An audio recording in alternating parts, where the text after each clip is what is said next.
तो जैसा कि थंबनेल आपने देख ही लिया होगा कि आज जो टॉपिक हमने डिस्कस करना है दैट इज़ टाइम कॉम्प्लेक्सिटी। और ये बेसिकली एमसीक्यू क्वेश्चंस हैं जो बहुत बार इंटरव्यू में पूछा जाता है टाइम कॉम्प्लेक्सिटी के रिगार्डिंग।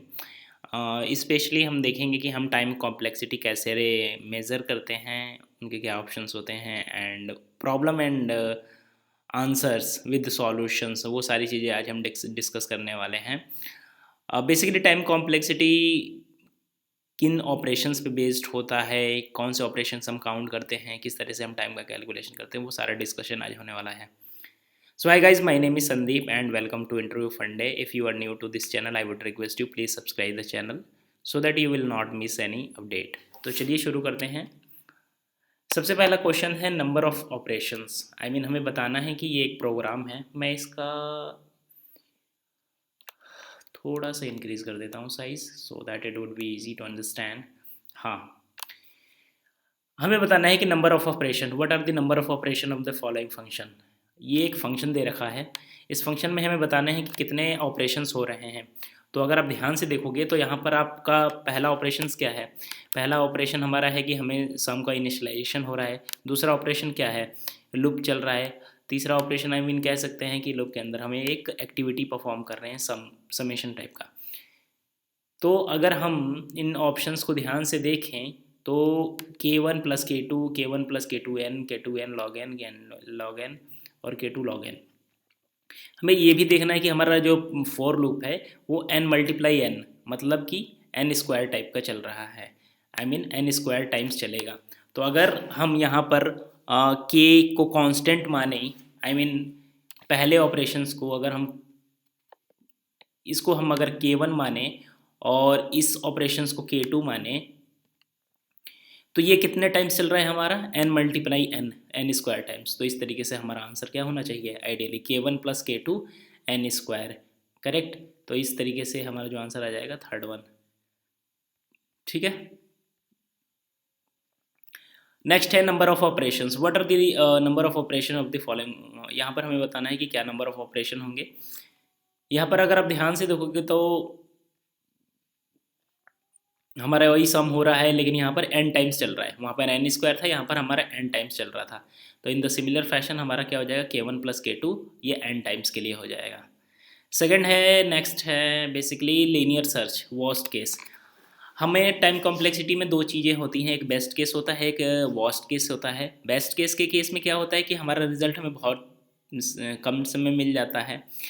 वर्स्ट केस में क्या होता है कि हमारा रिजल्ट नहीं भी मिलता है सारे ऑपरेशन परफॉर्म करने के बाद, और मिलता भी है तो बहुत लास्ट में। तो हमारा टाइम बहुत ज़्यादा कंज्यूम हो जाता है, इस वजह से हम वर्स्ट केस कहते हैं। तो यहाँ पर ये कह रहा है कि the worst case occurs in the linear search algorithm when. Linear search आप लोगों को पता होगा, लीनियर सर्च क्या है, एक सर्चिंग एल्गोरिथम है जो हमें वन बाई वन सर्च करता रहता है। यहाँ पे सपोज हमारे पास ये 3 2 1 ऐसा कुछ है और इसमें से हमें बोल दिया कि वन सर्च करके ले आओ, तो ये क्या करेगा, वन बाई वन चेक करेगा सबको, ईच एंड एवरी वन। तो इस वजह से ये इसका वर्स्ट केस क्या हो सकता है, वर्स्ट केस यही हो सकता है कि हमारा एलिमेंट सबसे लास्ट में प्रेजेंट हो और हमने सारी सर्चिंग कर ली, मिला ही नहीं। तो वही पूछ रहा है हमारा कि यहाँ पे वर्स्ट केस क्या हो सकता है। वर्स्ट केस यही हो सकता है the elements eight the last और आइटम इज नॉट प्रेजेंट। तो इसलिए सेकंड और फोर्थ वाला हमारा आंसर है। ठीक है, the element at the last और the item is not in the array. Linear search, the worst case time complexity of the linear search obviously big of N होगा। जैसे कि मैंने बताया था कि 3 2 1 4। अगर सपोज हमारे पास वर्स्ट केस है, हो सकता है हम इसमें 5 ढूंढ रहे हैं, 5 हमारे पास है ही नहीं इसमें। 5 अगर हम ढूंढ रहे हैं या 5 है ही नहीं, तो ये 0 टाइम्स चला, 1 टाइम्स चला, 2 टाइम्स चला, और ऐसे ही जितने एलिमेंट्स होंगे हमारा ये क्या कितनी बार चलेगा, n टाइम्स चलेगा। तो टाइम कॉम्प्लेक्सिटी यहाँ पर क्या हो जानी चाहिए हमारी, बेसिकली हमारी टाइम कॉम्प्लेक्सिटी हो जाएगी यहाँ पे बिग ऑफ n। ठीक है, फर्स्ट आंसर हो गया हमारा। The next question is the worst case time complexity of the insertion sort. Insertion short को आपको सबसे पहले समझना होगा, तब आप इसे कैलकुलेट कर पाएंगे। इंसर्शन शॉर्ट में हम क्या करते हैं, बेसिकली मैं जल्दी से बता देता हूँ यहाँ पर 2 5 4 3 2 1 या फिर इसको ले लेते हैं 9।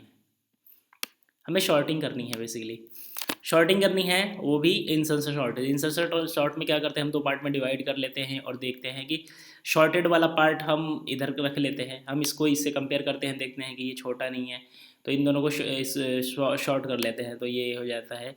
अभी के केस में तो ये छोटा है तो हमें कुछ नहीं करना, फिर 4 से हम कंपेयर करते हैं तो ये 2 4 आई मीन यहाँ पर हमारा 2 आ जाएगा, फिर हमारा 4 आ जाएगा एंड फिर 5 आ जाएगा। फिर हम 3 को देखते हैं, 3 की क्या पोजीशन है, फिर तो उस केस में हमारा क्या हो जाए 2 2 3 4 एंड मेरे माउस को क्या हो गया 5 और लास्ट में हमारा क्या बचा 9 बचा। तो एक आप ध्यान से देख रहे हो हमारा एक पैटर्न स्टार्ट हो गया है कि एक कुछ पार्ट हमारा सॉर्टेड है, कुछ पार्ट अनसॉर्टेड है, तो हम बार बार कंपेयर करते जा रहे हैं और इसको सॉर्टेड में इंसर्ट करते जा रहे हैं। एक हमारा सॉर्टेड एरे प्रिपेयर हो रहा है, उसी में हम इंसर्ट करते जा रहे हैं, that is why it is known as insertion short.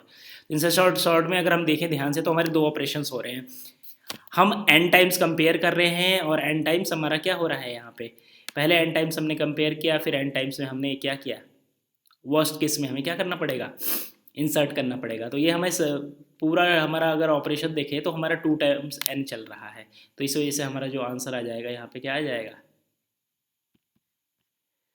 Second वाला 2n, big of 2n। Just wait a second, 2n नहीं है, ये n स्क्वायर है। द रीज़न इज़ कि हम क्या कर रहे हैं यहाँ पे, अगर आप ध्यान से देखोगे तो आपने अगर फॉर लूप में बनाया होगा तो हम किसी एक एलिमेंट को पिक करते हैं, लाइक 4 3 2 1 एंड 9, सपोज यही हमारा एलिमेंट है, हम किसी एक एलिमेंट को पिक करते हैं और ये बेसिकली 9 है, किसी एक एलिमेंट को पिक करते हैं और हमने सबसे कंपेयर करना है। वर्स्ट केस में क्या होगा, अगर हमारा ये 9 भी है तो हमें क्या करना पड़ेगा, इस 9 को पिक करना पड़ेगा और हमें ये इन सब से कंपेयर करना पड़ेगा। तो पहला n तो हमारा चला एलिमेंट को इंक्रीज करने के लिए और दूसरा n चला हमारा क्या, इन सब से कंपेयर करने के लिए। तो देखा जाए तो पैरेलली हमारा क्या चल रहा है कि एक वैल्यू पिक हो रही है और सबके साथ कंपेयर हो रहा है, तो दो लूप के केसेस में हमारा क्या होता है, n स्क्वायर होता है। आई होप आपने इसे कर रखा होगा, उसके बेसिस पे मैं इसे बता रहा हूँ, ठीक है। सो इसका n स्क्वायर हो गया। नेक्स्ट चलते हैं, worst case time complexity of the selection shot. Selection shot भी बिल्कुल सिमिलर पैटर्न पे वर्क करता है। हमारा एक बार स्वैपिंग होगी, बट स्वैपिंग किसके बेसिस पे होगी, लेफ्ट साइड में हम कंपेयर करते चलेंगे राइट साइड की वैल्यू को और हम इंक्रीज करते रहेंगे। आप देख लेना सिलेक्शन शॉट, अदरवाइज मैं किसी एक नई वीडियो में बता दूंगा इन शॉर्टिंग कैसे वर्क करता है। तो इस केस भी हमारा क्या होगा, ये n स्क्वायर ही आएगा क्योंकि हमारे दो लूप लगने वाले हैं। नेक्स्ट है एफिशिएंसी ऑफ एन एल्गोरिथम। कोई किसी भी एल्गोरिथम की एफिशिएंसी किस पे डिपेंड करती है, ऑब्वियसली टाइम और स्पेस पे डिपेंड करता है। यहाँ पर 4 ऑप्शन दे रखे हैं, processor and memory, complexity and capacity, time and space, data and space.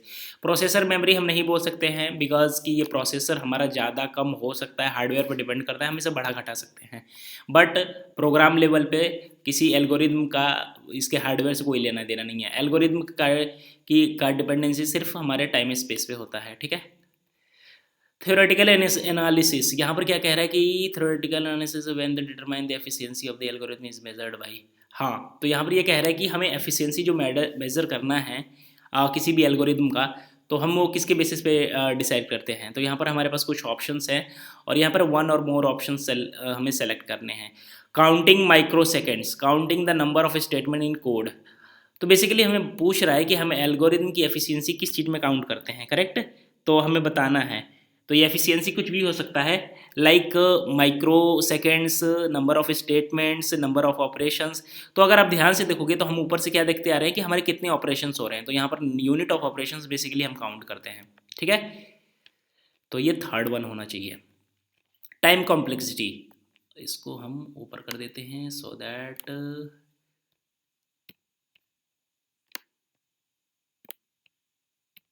क्या हो रहा है, ठीक है।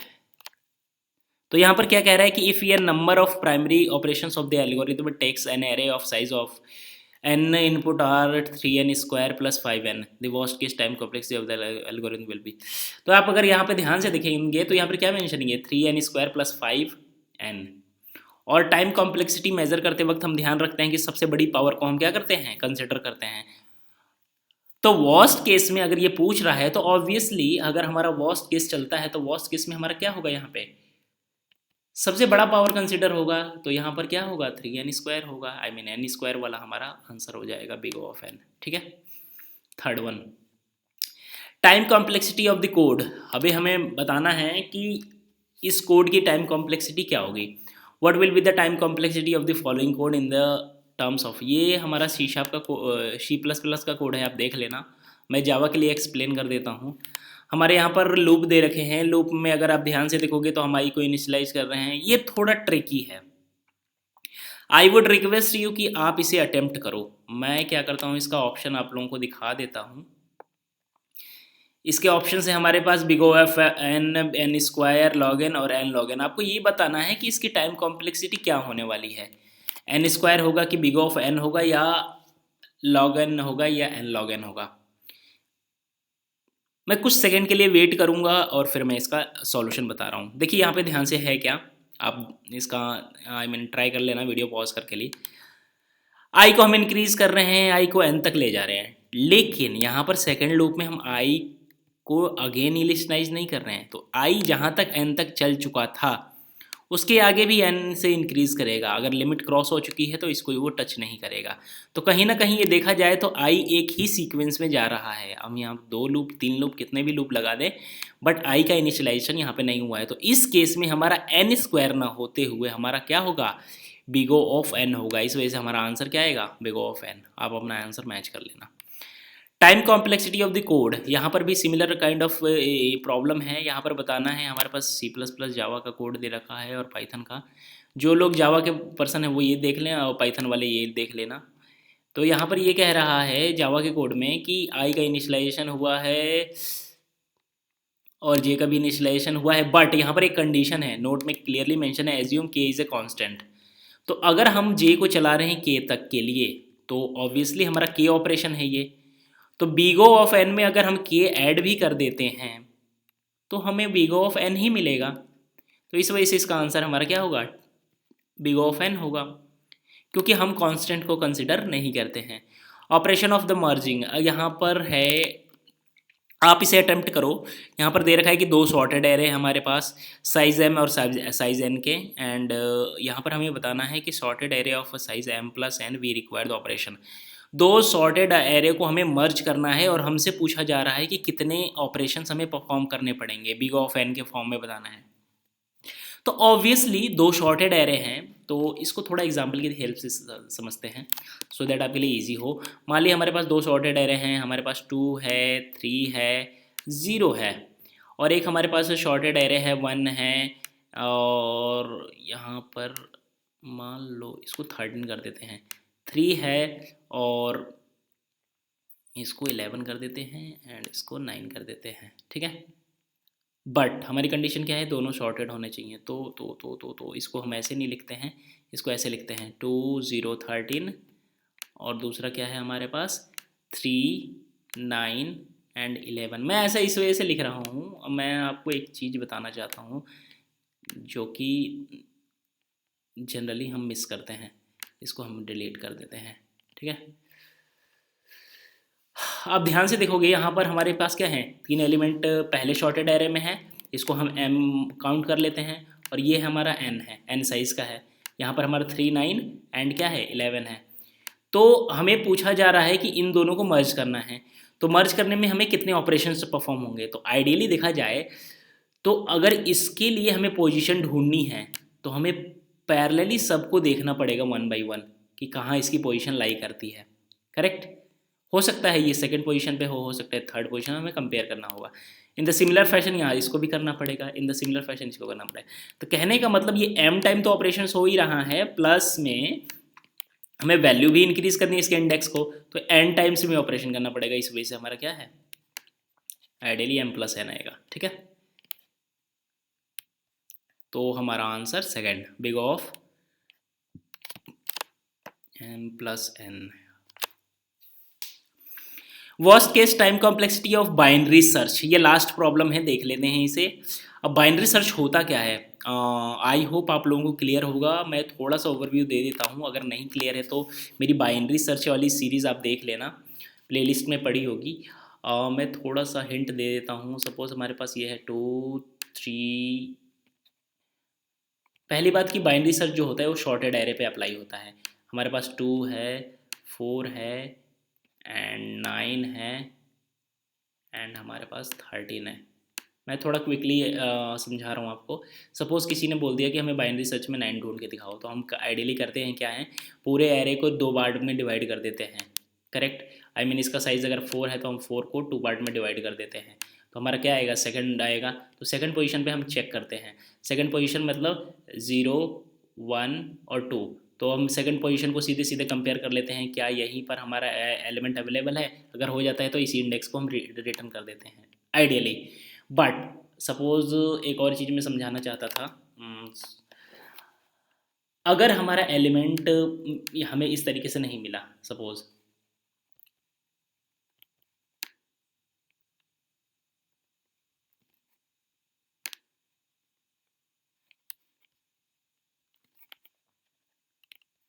हमारा यहाँ पर 9 है एंड हो सकता है हमने यहाँ पर एक एलिमेंट और बढ़ा दिया, 0 बढ़ा दिया, ठीक है। तो अगेन हमारे पास साइज़ क्या आ गया, 2 2 5। तो यहाँ पर 5 आ गया, तो 5 को हम 2 से डिवाइड करेंगे तो इस केस में भी हमारा पास क्या आ रहा है, फोर्थ वाली पोजीशन आएगी। तो फोर्थ को हम कंपेयर करेंगे। तो आइडियली हम करते क्या हैं कि हम पूरे साइज़ को और 2 से डिवाइड कर देते हैं, हाफ कर देते हैं। हाफ करके हम देख लेते हैं कि क्या ये यहाँ पे लाई कर रहा है, चेक कर लेते हैं। अगर नहीं लाई कर रहा है तो क्या ये बड़ा है कि छोटा है। अगर ये इससे छोटा है, इसका मतलब हमारा कहीं ना कहीं जो हमने कंपेयर किया है, अगर ये छोटा है, लाइक 4 अगर हमारा छोटा होता 9 से, तो इसका मतलब कहीं ना कहीं हम सही डायरेक्शन में जा रहे हैं, क्योंकि हमें पता है कि हमारा एरे शॉर्टेड है और हमारा 9 इधर लेफ्ट में शॉर्टेड और इधर राइट में ग्रेटर। तो अगर हमारे पास 9 को हमें कंपेयर करना है और 9 को हम 4 से कंपेयर कर रहे हैं, तो हमें पता है कि 9 बड़ा मिल रहा है। तो 9 अगर 4 से बड़ा है तो हमें लेफ़्ट में जाने की कोई ज़रूरत नहीं है। हमें लेफ़्ट में सर्च करने से हमें कुछ नहीं मिलेगा। हमें पता है कि कहीं ना कहीं हमारा 9 क्या है, राइट साइड में छुपा हुआ है। तो राइट साइड में छुपा हुआ, तो हम क्या करते हैं, अगली बार से फिर से रिकर्सिव कॉल लगाते हैं। और रिकर्सिव कॉल में हम क्या करते हैं, अगली बार में हमारा जो डायरेक्शन रहता है, अब इतना को हम डिवाइड करते हैं। हमारे पास 3 एलिमेंट बचे, तो अगेन हम इसको फिर n डिवाइडेड बाई 2 करते हैं। तो हमारा अगली बार क्या हो जाएगा, n divided by 2 divided by 2। तो n डिवाइडेड बाई हमारा क्या आ जाएगा, 4 आ जाएगा। तो अब हमारी सर्चिंग इधर चलती है। तो बेसिकली अगर आप ध्यान से देखोगे तो हम क्या कर रहे हैं यहाँ पे, हमारा जो टाइम कॉम्प्लेक्सिटी हमें निकालना है, tn की वैल्यू निकालनी है, वो कहीं ना कहीं हमारा n डिवाइडेड बाई समथिंग पे डिपेंडेंट है, ठीक है। हमेशा ये हाफ हाफ होता जाएगा, और जब तक हमारा एलिमेंट मिल नहीं जाता हम हमेशा यही का काम करते रहेंगे, या तो लेफ्ट में देखेंगे या तो राइट में देखेंगे, डिवाइड कर करके। तो कहीं ना कहीं हमारा एफर्ट्स आधा रह जाता है। और इस केस में हमें हमारे पास हमेशा क्या होता है, big O of log n चलता है। ये कैसे कैलकुलेट होता है मैथमेटिकली, अगर आपको जानना है तो मेरी वीडियो चेकआउट कर लीजिएगा। या फिर मैं एक नई वीडियो बना दूंगा इससे रिलेटेड। आइडली होता है क्या है कि ये टाइम कॉम्प्लेक्सिटी ऑफ n जो है वो कैलकुलेट होता है, अगर हमारा ये बार बार चलता रहेगा n divided by 2 to the power k पे, ठीक है। तो कहीं ना कहीं हमारा ये टाइम कॉम्प्लेक्सिटी निकालना है, तो हमें इस की वैल्यू को निकालने के लिए हम दोनों साइड लॉग लगा कर ले, हम इसे log n में कन्वर्ट कर देते हैं, ठीक है। आई होप आपको क्लियर होगा, नहीं है तो आप कमेंट करना, मैं इस पे वीडियो बना दूंगा। तो चलिए गाइज, हाँ मिलते हैं नए सेशन में किसी और नए टॉपिक के साथ। अभी तक के लिए आज के लिए इतना ही MCQ काफ़ी है, ठीक है। आई होप सारी चीज़ें आपको क्लियर हैं।